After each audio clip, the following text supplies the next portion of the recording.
I got a story for you today. The Pentagon estimates the Iran war cost $11.3 billion in the first 6 days in a closed-door congressional hearing report. This article is by Alex Nitzberg and it was published on Fox News. The article reports that the United States war with Iran cost more than $11.3 billion during the first 6 days of fighting, according to Pentagon officials. The estimate was presented to members of Congress during a closed-door briefing on Capitol Hill. The information was reportedly shared with lawmakers, including members of the Senate Armed Services Committee.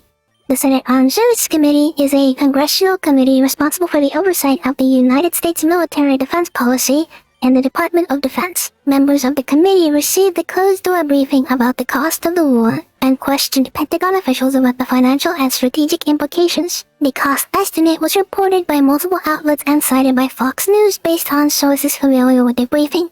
Officials indicated that the $11.3 billion figure does not include any additional war-related expenses. These excluded costs include deployment buildup of troops and equipment before the initial strikes. The war began after U.S. and Israeli forces launched initial strikes against Iran on February 28, 2026. The conflict has involved extensive use of military assets and high-cost weapon systems. Some analysts estimate that the war has required billions of dollars in munitions expenditures alone. The briefing prompted questions from lawmakers about the total cost of the war and future funding requirements. Senator Jack Reed, the ranking Democrat on the Senate Armed Services Committee, requested detailed information from the Pentagon about the expenses. Jack Reed is a Democratic U.S. Senator from Rhode Island and a working member of the SASC. In the article, Reed requested detailed information from the Pentagon about the cost of the war with Iran and asked questions about daily operational expenses and the impact on U.S. military readiness. Reed asked the Defense Department how much had been spent on operations since the first strikes. He also asked about the daily cost of military operations and the impact on U.S. military readiness. The senator requested information about how much funding would be required to replace munitions and aircraft losses from the conflict. The article notes that the war is being conducted by the United States in cooperation with Israel, a major U.S. ally in the Middle East. The war spending comes at a time when the U.S. national debt is approaching $39 trillion. Rising war costs have also coincided with higher gasoline prices in the United States. The article cites comments from President Donald Trump, who decided the military action against Iran. Trump argued that preventing Iran from obtaining nuclear weapons is a critical national security objective. He said stopping Iran from threatening the Middle East and the world is a priority of his administration. The president also acknowledged that higher oil prices may result from the conflict. Trump stated that the United States produces large amounts of oil, which should offset some economic effects. Lawmakers from both parties are seeking additional information about the long-term financial impact of the war. Experts say the true cost of the conflict will likely grow as military operations continue. The article concludes that the Pentagon's estimate represents only an early snapshot of the war's financial burden. Alright, let's talk about this. My first thought wasn't about the number, it was about the fact that someone in Washington had the guts to do what needed to be done. But now the bean counters are complaining about the price tag. The article says that the Pentagon estimates the war with Iran cost $11.3 billion in the first 6 days. It sounds like a lot. It's the kind of number that's designed to make you feel like, maybe we shouldn't have done that. That's how the media wants you to feel. They want you to see the number and think about why many school lunches and new roads weren't built. But that's a false choice. It's a trick.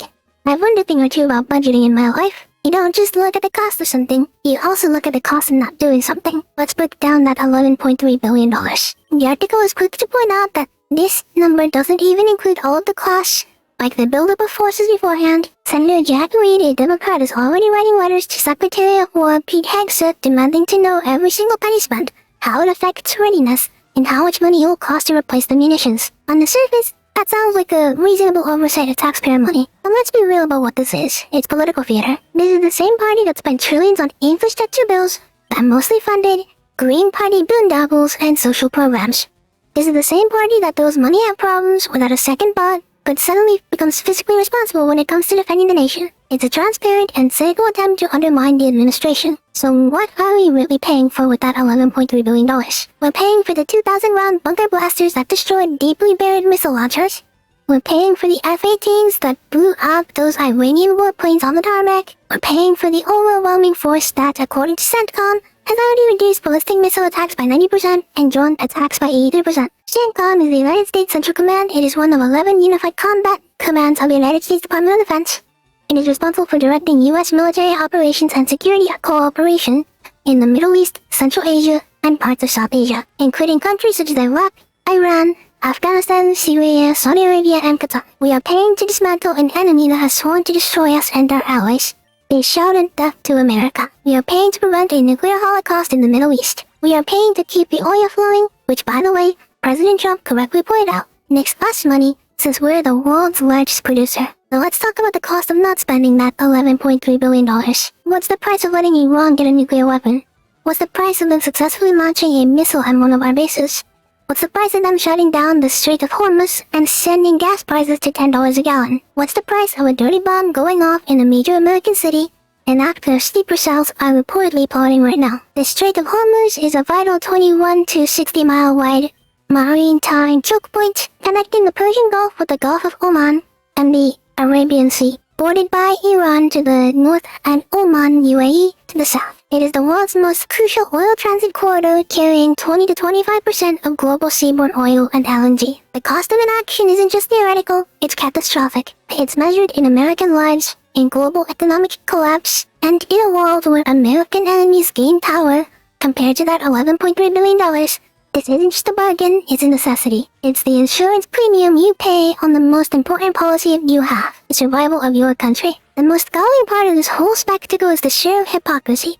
For years, we've watched these same politicians in Washington spend money like it's going out of style. They've printed trillions of dollars, devaluing our savings, and making everything from groceries to gas more expensive for families. They funded wars that had no clear objective and no end in sight, wasting lives and treasure for the sake of nation-building and globalist fantasies. But now when President Trump takes decisive, swift, and overwhelming action to eliminate a clear and present danger, suddenly they're all physical conservatives? Suddenly every dollar is sacred? It's not about money.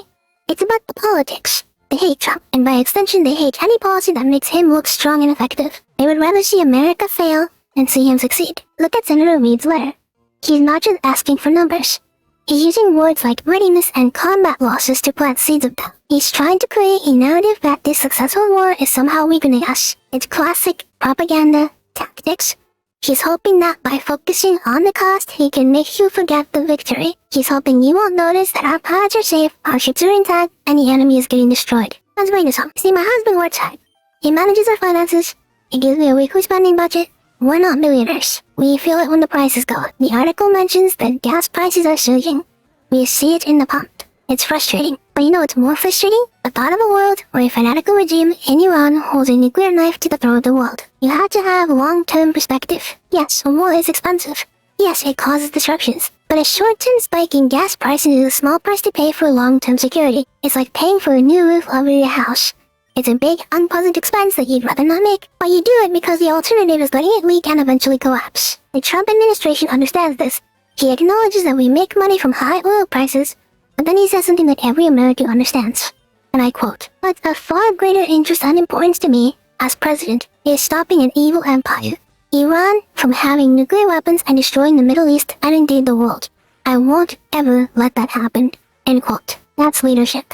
As a president who understands his primary duty is to protect the American people, not to manage the global price of oil, he's willing to take the political heat for the short-term economic inconvenience, because he knows the strategic alternative is unacceptable. So when I see the $11.3 billion number, I don't see a waste, I see an investment. I see an investment in a safer world for my future children, and I see an investment in the credibility of the United States. For too long, we've been told that America's role is to be timid, to apologize, and to lead from behind. We've been told that strength is provocative and weakness is virtuous. This war and the debate over its cost is the ultimate refutation of that ideology. It shows that strength deters aggression. It shows that decisiveness saves lives in the long run, and it shows that there is no substitute for victory. So let the politicians in Washington play their games.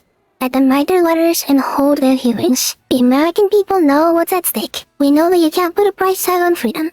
We know that the cost of security is always less than the cost of slavery. And we know that President Trump, for all his faults and more recent associations, is one of the few leaders in our lifetimes who actually seems to understand this. The $11.3 billion wasn't thoughtlessly spent. It was invested. It was spent to protect the future of this great nation, and as far as I'm concerned, it's a great bargain.